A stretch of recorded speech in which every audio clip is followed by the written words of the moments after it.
رب السماوات والأرض وما بينهما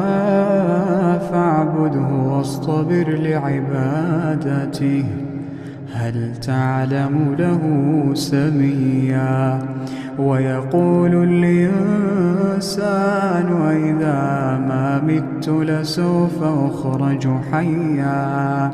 أولا يذكر الإنسان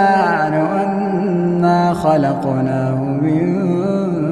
قبل ولم يك شيئا فوربك لنحشرنهم والشياطين